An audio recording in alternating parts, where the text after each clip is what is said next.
सबनम जी, सर्वप्रथम तो धन्यवाद मुझे बुलाने के लिए और समय देने के लिए। जी देखिए, जिस तरीके से ये बार बार एक नैरेटिव बनाने का प्रयास किया जा रहा है कि ट्रंप का नाम नहीं लिया, ट्रंप का नाम नहीं लिया, अगर आप सिलसिलेवार तरीके से देखें, इवेंट बाय इवेंट अगर आप देखेंगे, जो जिस दिन से डीजीएमओ की ब्रीफिंग्स शुरू हुई हैं, एमईए की ब्रीफिंग्स शुरू हुई हैं, एक्सटर्नल अफेयर्स मिनिस्टर्स की ब्रीफिंग हुई हैं, हमारे जो संसद के पटल में राजनाथ सिंह जी से लेकर गृह मंत्री अमित शाह जी से लेकर प्रधानमंत्री मोदी जी तक ने ये कह के साफ कर दिया है कि किसी ने भी मध्यस्थता के लिए नहीं कहा है।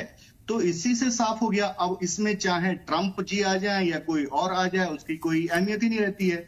जब साफ ये कह दिया गया कि किसी ने मध्यस्थता नहीं किया। अगर आपने सुना होगा कल का प्रधानमंत्री जी का 40 मिनट का जो वक्तव्य था संसद में, तो उसमें उन्होंने शुरुआती वक्तव्य में ही कह दिया था कि किसी ने मध्यस्थता के लिए कोई भी पहल नहीं करी। तो इसमें साफ हो जाता है कि इसमें कोई भी हो, चाहे ट्रंप यूएस से ट्रंप आ जाए या यूके से कोई आ जाए या फ्रांस से कोई आ जाए, जर्मनी से कोई आ जाए, किसी की भी कोई भूमिका नहीं रही है। तो इसी से अब आप चाहते हैं कि आपके हिसाब से जवाब हो। मेरा मतलब कांग्रेस पार्टी से है। अगर कांग्रेस पार्टी चाहती है कि उनके हिसाब से कोई जवाब दे, तो ऐसा नहीं होता है। आप अपने रणनीति के हिसाब से कोई सवाल पूछ रही हैं, हम अपने रणनीति के हिसाब से अपनी डिप्लोमेसी को ध्यान में रखते हुए उसका जवाब देंगे। और उसको अगर आप अपने प्रश्न को लेजिटिमेट बताते हैं, तो हमारा जवाब भी उतना ही लेजिटिमेट है। ये आपको स्वीकार करना पड़ेगा। ये सदन के पटल पर दिया गया बयान है। दूसरी बात, आप देखिए जिस तरीके से चर्चा हुई, प्रियंका गांधी ने कहा और राहुल गांधी जी ने भी कहा कि इंदिरा गांधी जी का 50% होता, तो किरण रिजिजू जी ने इंदिरा गांधी का जो 50% था उसकी तो पूरी नैरेटिव ही ध्वस्त कर दिया।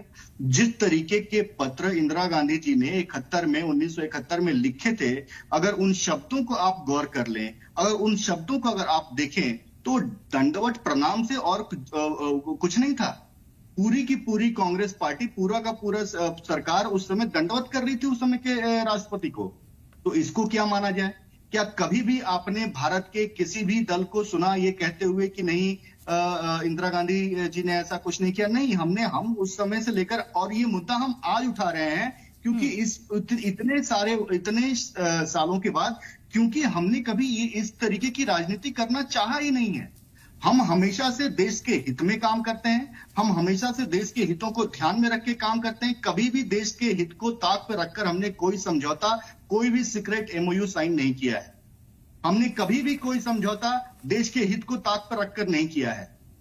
आप देखिए, जो 71 की युद्ध की बहुत ही वाहवाही होती है और हम भी उसके साथ हैं, हम भी उस समय के नेतृत्व का सराहना करते हैं, लेकिन क्या उन जो हमारे कब्जे में जो 93,000 सैनिक थे पाकिस्तान के, जिनको हमने मुर्गा बनाया, नील डाउन कराकर महीनों तक रखा, जो 15,000 वर्ग की भूमि जो हमने कब्जा किया था, वो सब हमने दे दिया। और बदले में लिया क्या? हमने पीयूके का, आज बहुत ही जोर शोर से विपक्ष उठा रहा है कि पीयूके का मुद्दा उठाना चाहिए। हमने उस समय में पीयूके का क्यों नहीं बोला कि हमें पीयूके चाहिए? वो बोलना ही हम भूल गए। ठीक है, वो तो छोड़िए, बासी के पन्नों को पलटा जा रहा है यहाँ, और सदन के अंदर में भी। दीजिएगा सदन जी ठीक है, 10 सेकंड दीजिएगा। जो कांग्रेस पार्टी कहती है कि वो सेना का इतना सम्मान करती है, अपने 54 सैनिकों को भूल गई, उनको मांगा ही नहीं। वो अंतोगत्वा पाकिस्तानी जेलों में उनकी शहादत हो गई। तो ये किस तरीके की रणनीति थी? ये किस तरीके का दम्भ था, या दम निकाला देश का? ये क्या था ये? तो ये भी आज जनता जानना चाहती है। तो सब चीज का जब हिसाब होगा, तो दोनों तरफ का हिसाब होगा, और ये जनता तय कर लेगी।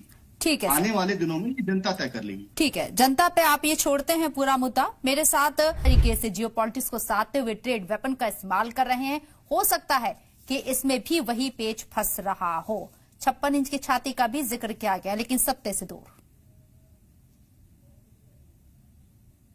सबनम जी, देखिए, मेरा तो ये मानना है कि जिस प्रोफेशन को हम समझें कि जहां झूठ बोला जाता है, जिस प्रोफेशन को हम समझे कि यहाँ के लीडर्स जो भी बनते हैं वो झूठ बोलते हैं, ऐसे प्रोफेशन में नहीं जाना चाहिए। अगर आपकी ऐसी नीयत नहीं है तो, अगर आप फिर भी सब कुछ जानते हुए ऐसे प्रोफेशन में हैं जहां पे कि आपको लगता है कि वो झूठ बोलते हैं, नेता, पॉलिटिकल पार्टीज झूठ बोलते हैं, झूठी नैरेटिव्स फैलाते हैं, तो ये आपका दुर्भाग्य है, आपके चॉइस का दुर्भाग्य है। आप जिस पोजीशन पर हैं, तो आपको तुरंत छोड़कर चले जाना चाहिए। ऐसे पोजीशन पे आपको नहीं रहना चाहिए। बहरहाल, मैं आता हूं आज के मुद्दे पे। पूर्णिमा जी क्या समझती हैं, कितना समझती हैं, भारत से वो दूर हैं, भारत की चीजों को कितना फॉलो करती हैं, मुझे नहीं पता। लेकिन संसद में शबनम जी जो चर्चा हुई ऑपरेशन सिंदूर पे, आपको क्या लगता है कि ये चर्चा इतनी लंबी चलनी थी? ये चर्चा महज 15 मिनट में समाप्त हो जानी थी। गृह मंत्री अपना वक्तव्य बताया उन्होंने जिस तरीके से ऑपरेशन सिंदूर में कार्रवाई हुई, पूरे संसद को इस पे मेज थपथपाकर इसका स्वागत करना चाहिए था, जीत का जश्न मनाना चाहिए था और इस चर्चा को समाप्त हो जाना चाहिए था। लेकिन हुआ क्या, ये देखिए।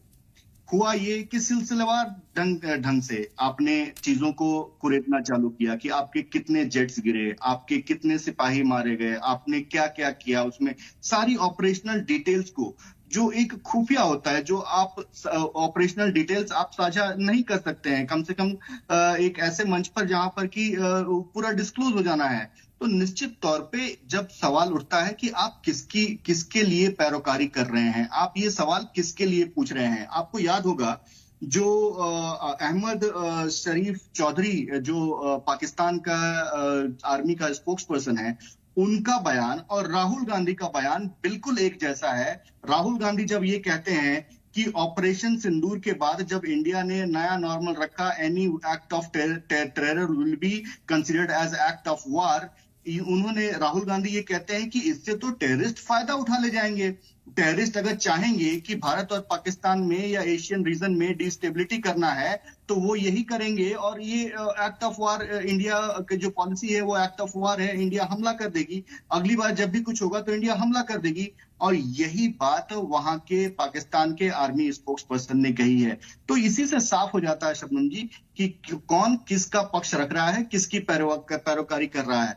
बहुत कहा गया कि हम आर्मी के साथ खड़े हैं, राहुल गांधी ने कहा कि हम मजबूती के साथ आर्मी के साथ खड़े थे पूरे ऑपरेशन सिंदूर में।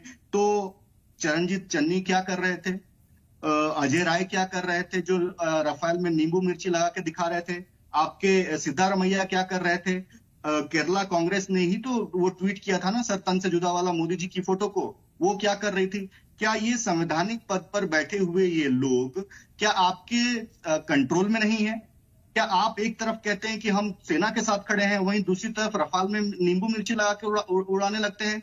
उसके बाद चरणजीत सिंह चन्नी कहते हैं कि ये ऐसा कुछ हुआ ही नहीं है। उसके बाद आपके अन्य नेता कहते हैं कि आतंकवादियों के पास इतना समय होगा कि वो धर्म पूछेंगे, जबकि जो पीड़ित हैं उन्होंने ये बयान दिया।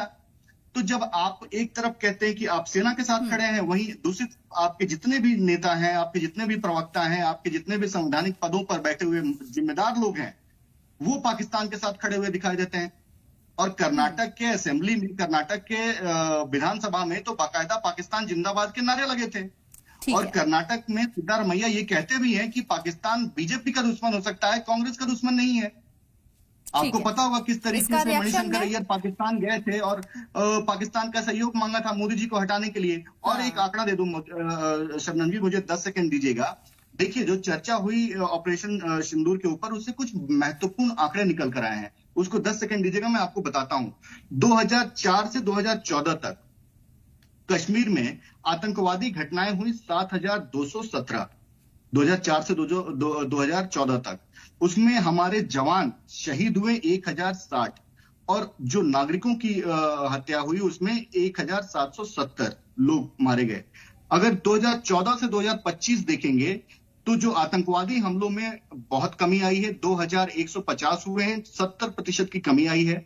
जो हमारे नागरिक मारे गए हैं 357, 80% की कमी आई है। और जो हमारे जवान जिनकी शहादत हुई है वो 542, इसमें बहुत कमी आई है। ये एक आंकड़ा अपने आप में बयान करता है कि एडमिनिस्ट्रेशन, सरकार की क्या एम लेकर काम कर रही है और रीजन को। सोदी साहब आपके पास मैं आऊंगी, लेकिन एक रिएक्शन मेरा यहाँ कांग्रेस से शान खान साहब है हमारे साथ, उनसे है। शान खान साहब शुक्र मनाइए। तौर पे अपने कुछ हितों को साधने के लिए बुलाया है और वही वो कर रहा है। दूसरी बात, आज के अगर 21वीं सदी की अगर हम ग्लोबल स्ट्रेटजीज को देखें, हम संबंधों को देखें, तो वो आपसी दोस्ती या आपसी भाईचारे पे नहीं चलता है, वो कोल्ड कैलकुलेटेड ग्लोबल स्ट्रेटजीज होती हैं।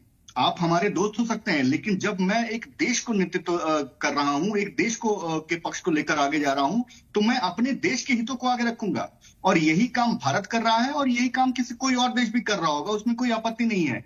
तो ये कह देना कि इतने अच्छे दोस्ती है और फिर ऐसा क्यों हो रहा है, तो दोस्ती से विदेश नीति नहीं तय होती है या भाईचारे से विदेश नीति नहीं चलती है। इस चीज को गंभीरता से हमें समझने की जरूरत है। तो जो लोग यहाँ बैठे हुए हैं और वो कह रहे हैं कि बहुत अच्छी दोस्ती है, इतना भाईचारा है, शेयर्ड कल्चर है, होना चाहिए था, ऐसा नहीं होना चाहिए था, वैसा नहीं होना चाहिए था, तो उन लोगों को ये थोड़ा सा समझना चाहिए कि इन सब जो ग्लोबल स्ट्रेटजीज होती हैं, जो देश के हित होते हैं, वो कोल्ड कैलकुलेटेड ग्लोबल स्ट्रेटजीज तय करते हैं, जो यहाँ पर अपने हितों को साधने के लिए करते हैं, अपने हितों को ध्यान में रखकर करते हैं, उन्हें ताक पर रखकर नहीं करते। दूसरी बात, मुझे 10 सेकेंड बस दीजिएगा, मैं अपनी बात को समाप्त कर रहा हूं। देखिए 2000 अभी जो कांग्रेस के प्रवक्ता ये कह रहे थे कि मैं 30 मिनट तक बोलता रहूंगा और धज्जियां उधेड़ दूंगा वगैरह वगैरह, जिस तरीके से इनके राहुल बाबा ने बोला उस तरीके से ये भी बोलते रहेंगे। तो देखिए 22 अप्रैल को जब घटना हुई, जब ये दुर्दांत घटना हुई और उसके बाद विपक्ष दलों ने और कांग्रेस पार्टी ने क्या करना चालू किया कि हमला कब होगा, हमला कब होगा, क्यों नहीं हो रहा है, क्यों नहीं हो रहा है, ऐसे ही वो दिन गिना करते थे जैसे वो आज ट्रंप गिन रहे हैं। जब हमला कर दिया तो कहने लगे क्यों हमला किया, पाकिस्तान के साथ हमें लड़ना नहीं चाहिए। उसके बाद आतंकवादी कहाँ गए, आतंकवादी कहाँ गए, आतंकवादी कहाँ गए, इसका जिक्र पार्लियामेंट में